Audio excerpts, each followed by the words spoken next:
views why secularism it has its use, and it's why a country should be using that as a model, not a religious one.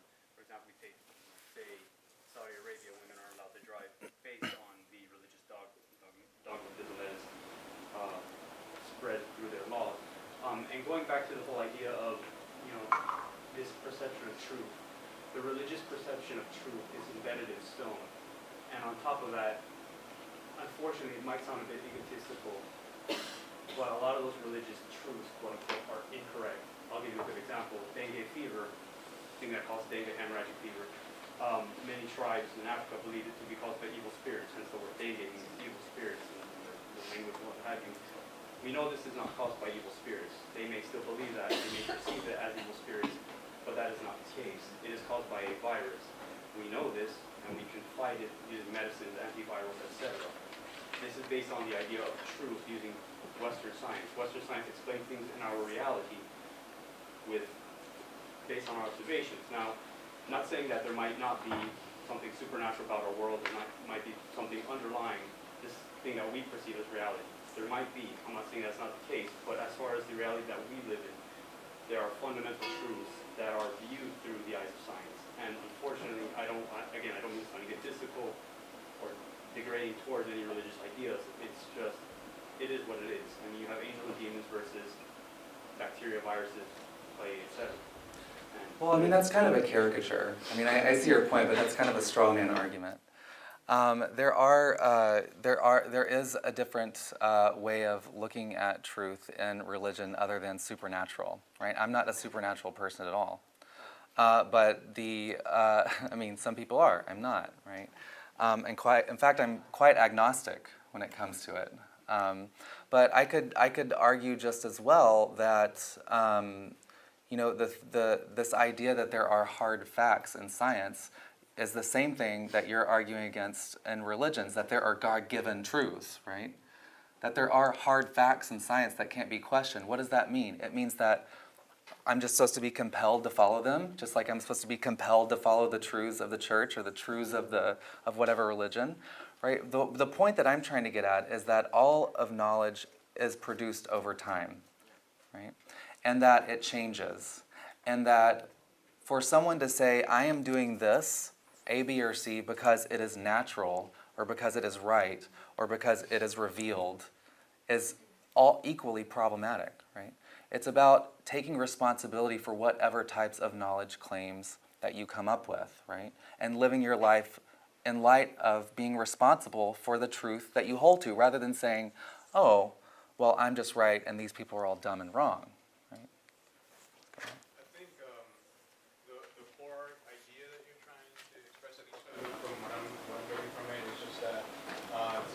Perceive science as absolute truth.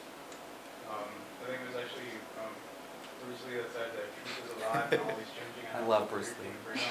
But it's something that helps me view everything else and understand other people's perspective. Because yes, I think the same way that science does have, in my opinion, from my perspective, hard facts, whereas to someone else, they'll be able to explain it in a different way, an entity or supreme being, something. Yes, and you're absolutely right. If I am sick, I'm going to go to a medical doctor. I'm not going to go to a priest, right? If I want to know what the meaning of life is, I'm not going to go to a medical doctor. If I want to know what's valuable and good, I'm not going to go to a medical doctor, right? I'm going to go to philosophy. I'm going to go to religion. I'm going to go to art. I'm going to go to these sorts of things. But to me, those are truths as well, right? You can't have, for instance, sure, technology brings us this podium right here, but this podium is just as much an idea, imaginative idea, as it is material, right? It doesn't just plop out of the sky, it doesn't just grow off of a tree, but it's the combination of purpose, value, ideas, specific ways in which the world should become, right? That then use different methods to bring about that type of reality, right? Back there. And then I'll go over here, sorry. What if just science and religion are pretty much practically the same thing? Because there's some theories going around that that if you look in the Bible, a lot of mathematics also, if you look back into towards Genesis and towards Exodus, you see some math also present in there also as well. So there could be some way that maybe science just the way that God thinks, and that he could have just thought out the periodic table by himself, and all we're looking at is it fighting each other, but in reality maybe they're just practically the same thing. I mean, like a finger pointing to the moon, if you just kind of focus on only the finger, you're going to miss the whole big picture. So I think we have to probably just broaden up our perspective and just see that science and religion can coexist perfectly well. Well, that's one model of science and religion called consonance or integration. Right? So there are four basic models. There's dialogue, conflict, integration or consonance, and non-overlapping magisteria or two worlds theory, that science talks about facts, religion about values, and they just have two different languages. So there's lots of ways they can come together. Another version of what you're talking about is, especially now with quantum physics, right? All the Eastern religions want to say, oh, well, the Buddha was saying this a long time ago. Oh, well, you can find this reality in the Vedas, right? There's something about the quantum world that's much more conducive to bringing sort of Eastern traditions in dialogue with it, right, than Western ones, right? So I think that is one way of doing it. I don't do it that way because I think ultimately there can be multiple perspectives. They don't all have to say the same thing, right? So rather than right, and so we need these models though, right? There's philosopher Mary Midgley calls it the model of the maps, right? We need the genetic, the chemical, the psychological, the religious, the imaginative, the philosophical, all these different levels can tell us about a given situation or a given reality, none of which can be reduced to the reality of one map, right? Going back to your response to the gentleman I was standing up over there, you mentioned that religion and science have the same problems because people take them as hard truth. Now, can't you say that that's just a misunderstanding of science? Because science is supposed to be falsifiable, so you're not supposed to take anything as truth. You're supposed to say it's not falsified yet, and it's a changing process, like you mentioned.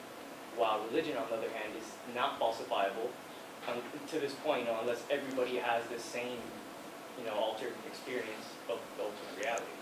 Well, that was Popper's notion of scientific truth. Yes. From the 1960s, right? Is that it's not about empirical evidence, but it's about falsifiability, right? Trying to get over this problem that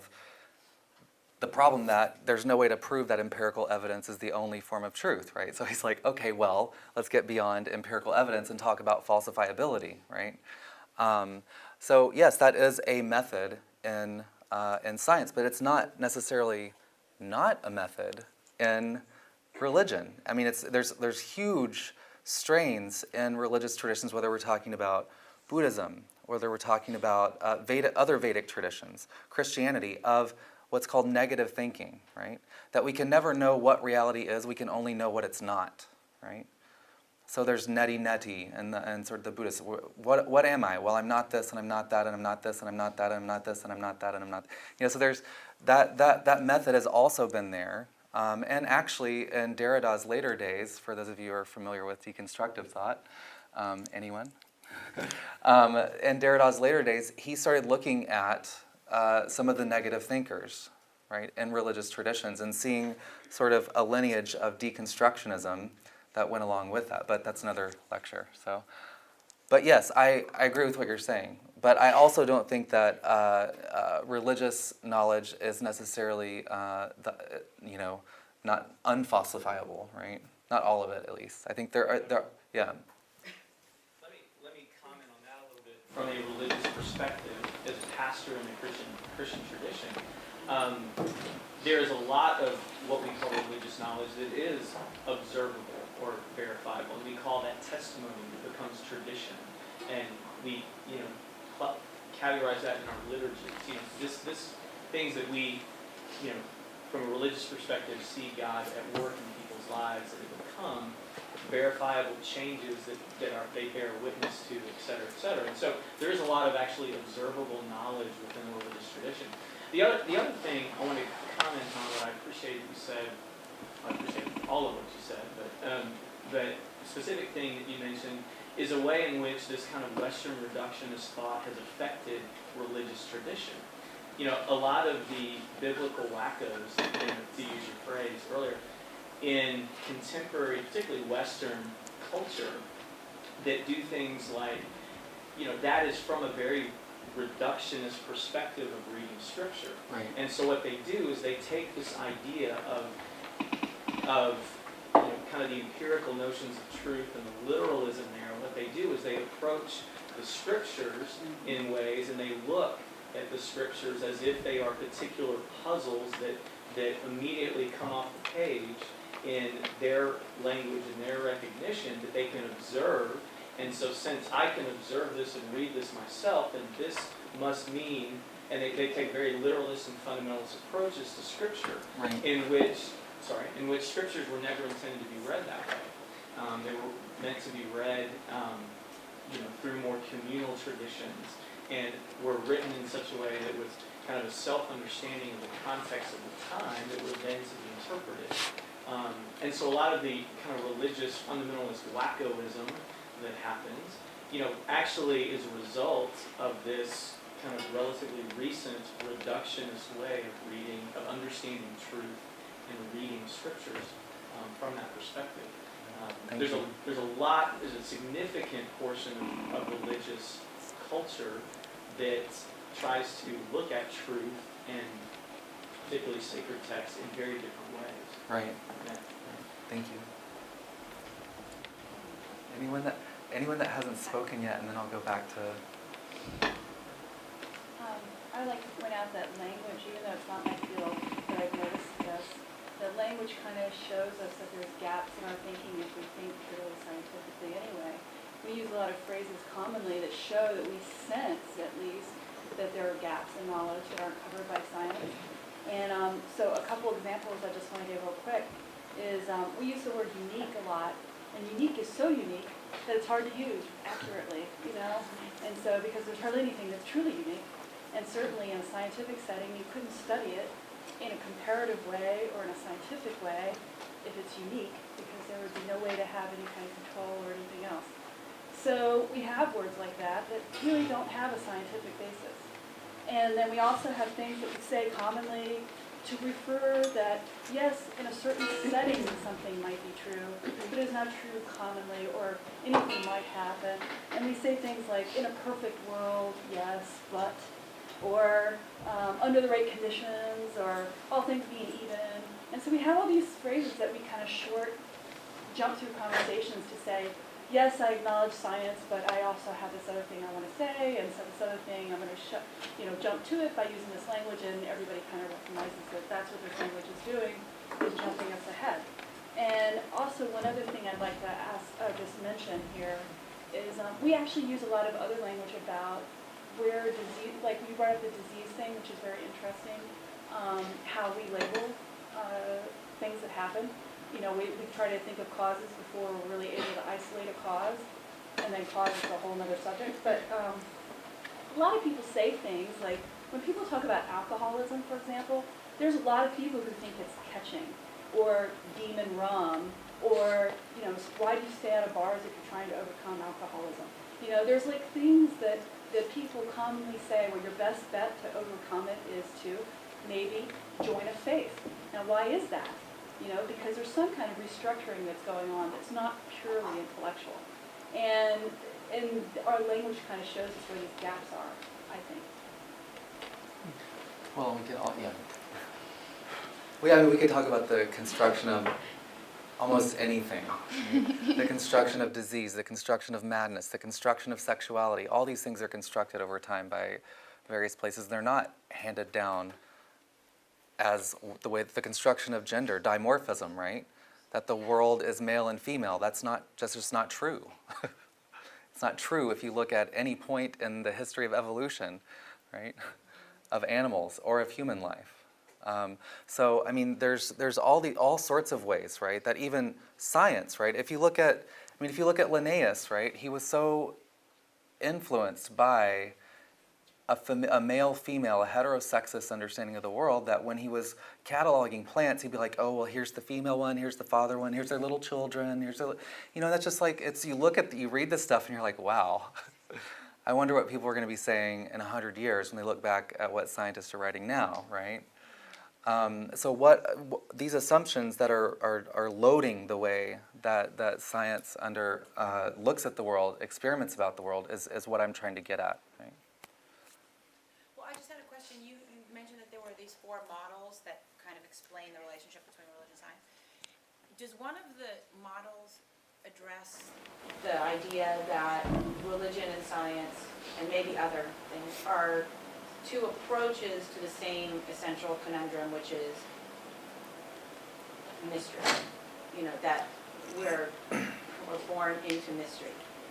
And we're living in mystery and trying to approach and explain all the time. I mean, living in mystery is a very uncomfortable feeling, so there's the emotional, and there's the psychological, mental desire to explain, to gain that safety, so that they're both just different approaches, and maybe one or the other helps us solve different decisions that we have to make in terms of like how we behave versus how we explain the cause of something.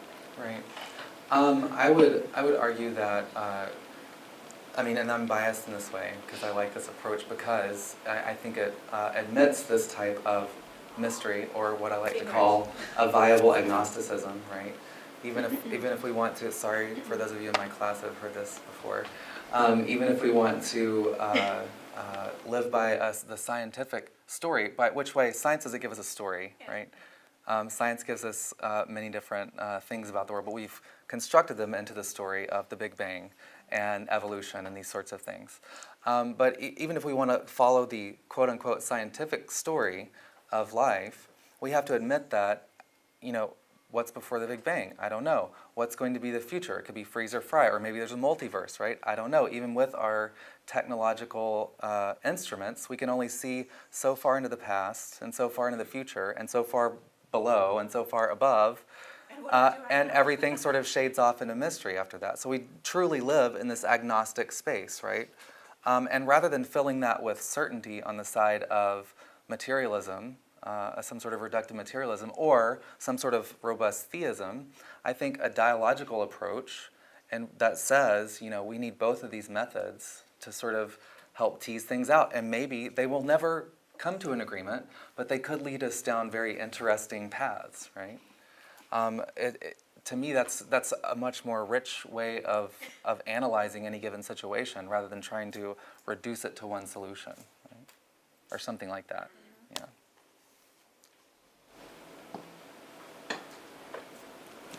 Well, I agree with what you're saying, but there's even like... You don't have to. That's my point. You don't have to agree with what I'm saying. But if you want. But if you want to, it's okay too.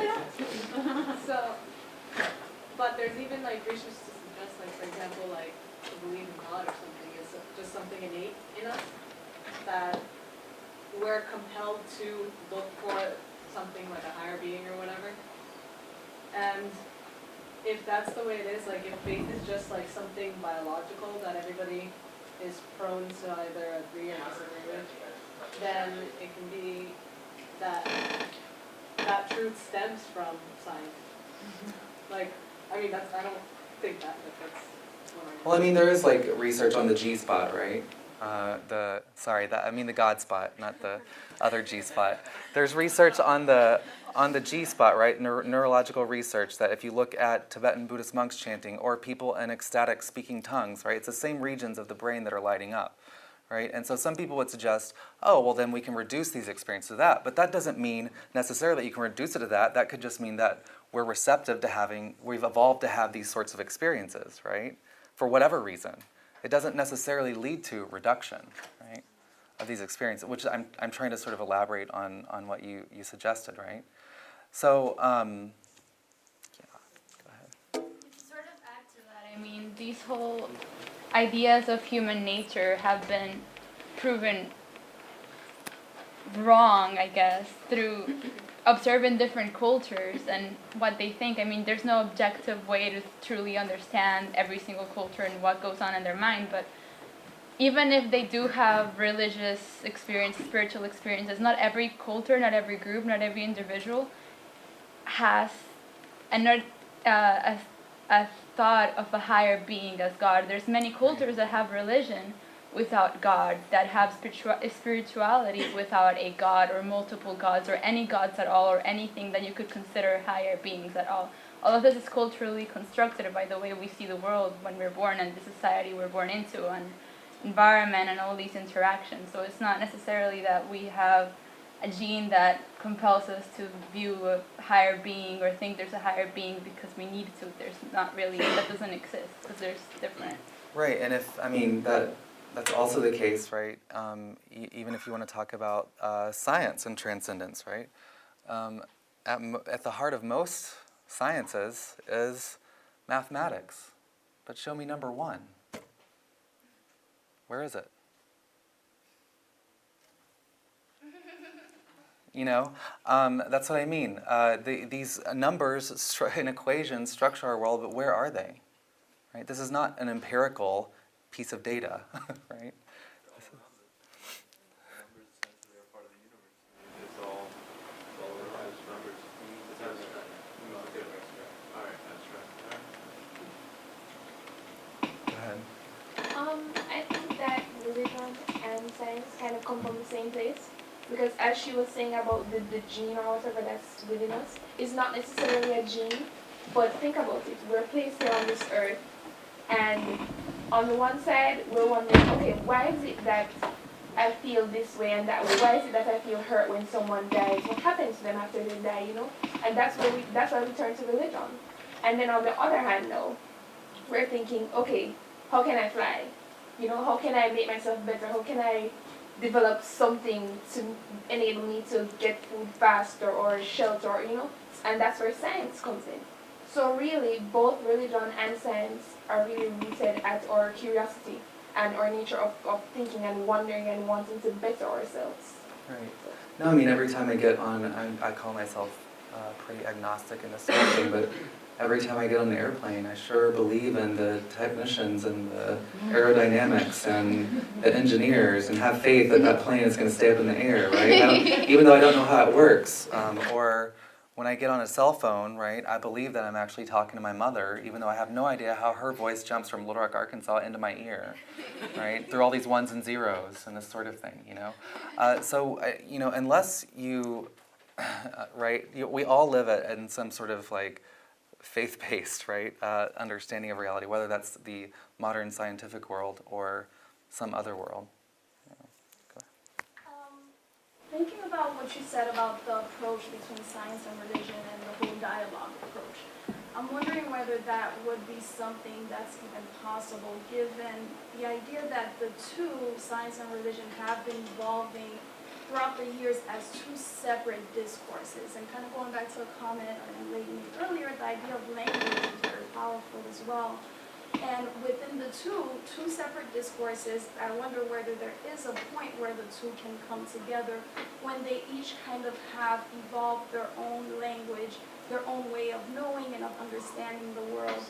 And compounded by the fact that, well, a point that they make in the article, that admitting on both ends, both science and religion, that no one can approach any truth from an objective perspective. We need to, in some sense, realize that yes, even when it comes to science, there is a level of subjectivity in there in terms of your own understanding of what you're talking about, your own educational background, even if it is 10 people looking at one event. Yes, they each may have different perspectives on what the truth is about what happened, but you know, everyone comes with that subjectivity. There is no objective way of viewing the world, at least as far as I mean, I agree with that. I would also say that I think that sciences and religions have not evolved so far apart from each other. Notions of progress are taken from religious ideas about the world. There's no reason to look at the world and suggest that things are progressing towards anything, right? Other notions as well. One great example, I think, on the sort of the history of science is if you look at Newtonian mechanics, right, which still works for basic things in our everyday lives, right? It's still a good model, right? But it fits much better, with a substantial view of metaphysics that comes out of sort of a Western Christian understanding of the world, right? Than it does with an Eastern understanding, which is non-substantial, right? And it's also the case that it's not until the 18th and 19th centuries when you have a huge influx of things like the Bhagavad Gita into the Western world that you then begin to get things like evolutionary thinking, right? One of Einstein's favorite books was the Bhagavad Gita, right? Don't you think that sort of non-substantial way of looking at the world helped him to see the world in a different way that led to some of his thinking about physics, right? So it's not clear to me that these things are ever really that separate, right? Yes, I understand what you're saying, but I think in terms of the people who are at the top of their fields practicing, these truths every day, there is definitely a disconnect in terms of the language, and it seems like for sure. in the article you could see it just goes round in circles. Yeah. It's kind of, there's really no dialogue that can happen unless, it may happen at some point, but as far as the discourse, I feel it has evolved over time, like that dialogue is not there. It's as if, they're speaking two different languages. Right. Times, unless you go back in history and really analyze, where a specific truth emerged and where it came from and how it developed in different areas, but... Which is why you should come take my religion and science class. It's nothing that religion and science can, I guess, work together, even if it's not for progress, because we don't really know what that means or whatever, so do anything. My worry is that we're not able to, do anything, because religions can't even get along with each other, and, scientific views are all, everything's so different, it'll be, some really messed up form of, politics, That we're not going to be able to actually get anything done, because we have such radical different views of the world and what truth is, and even the language barriers, everyone's. That's precisely what we do now, though, except for what wins. Well, I'm saying, what should we adopt? Should we What? adopt one we already? No, but what wins? I don't even carry it anymore. I was going to hold it up. But Money. dollars, right? What wins? Economics usually wins, right? With all these disparate voices, right? There is this market mentality that sort of pushes over all of it and drives technological production, drives what we do or do not decide to do with our science, right? And this sort of thing. So it's already the case that we have this multiple perspectival understanding of the world, but we're allowing one vision of the world, the economic one, to override all the other voices. It's like, I don't know what to do. You haven't spoken yet. Would it be okay to say that the economy is another form of religion? Yeah. It's like a religion we have maybe here in this country. Yes. Would that be okay to say? Yeah, I think religion is not just the world religions, but it can be economics, it can be environmentalism, it can be consumerism, it can be lots of things. It's something we really truly all believe in and we all really follow in this country. We're all looking for money, we all rely on it and believe in it and are very faithful to it. It has its own mythology, of course, yeah. It's a meaning-making practice in itself. 2 minutes? Okay. Response to the young lady down here who said you can't approach truth from an objective view. I couldn't disagree more with that. If you recognize how science is advancing, science is not only advancing using technology, it's becoming more accurate. We are understanding this reality we are in currently, of the reality of the natural world, through technological advancements. The tools we develop through the scientific method allows us to perceive reality in a more accurate, a pinpoint accurate way. We currently have microscopes that can see individual molecules of atomic force microscopy. And just seeing the molecules for what they are, that's an objective point of view, that they are what they are. They're there, they aren't changing unless we happen to put them through a chemical process in which they'll have a different conformation, etc. But through scientific process, the hard evidence is there. It is not just, it's just my opinion. And there's a reason I didn't want to initially, my original statement, I didn't want to use the word theory. I try to say fact, because when I say theory, some individuals who don't understand what scientific theory is might perceive it as just, a theory is just a thought, it's just their opinion. And obviously, you're not one of those individuals, but just for the sake of the audience. Theory is something that's supported by evidence. It is as close as fact as we can possibly get using the knowledge that we currently have.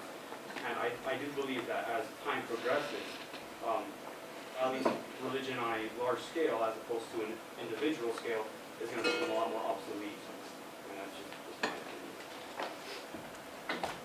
opinion. Wow. All right. Wow. Wow, there's so many hands up. You're in a conundrum. I'm in a conundrum. I'm in a conundrum. I will just, go ahead. Well, I was just going to offer Yes. that a way out of your conundrum would be to continue the conversation, either in this space, I don't know that there's another course that's coming, online, which we can continue, we have a Go Global, FIU.edu. In the common areas here, Yeah. we're gonna need to continue this conversation because it's absolutely. And I'll just say this, I think that maybe perhaps our technologies are getting better at using the world towards certain ends. I'm not sure that we're getting towards any closer picture of what reality is, because reality is a moving target. But I'm happy to continue talking. I have another class at 2, so I can't talk that long, but I do have a little bit of time. But let me formally end it.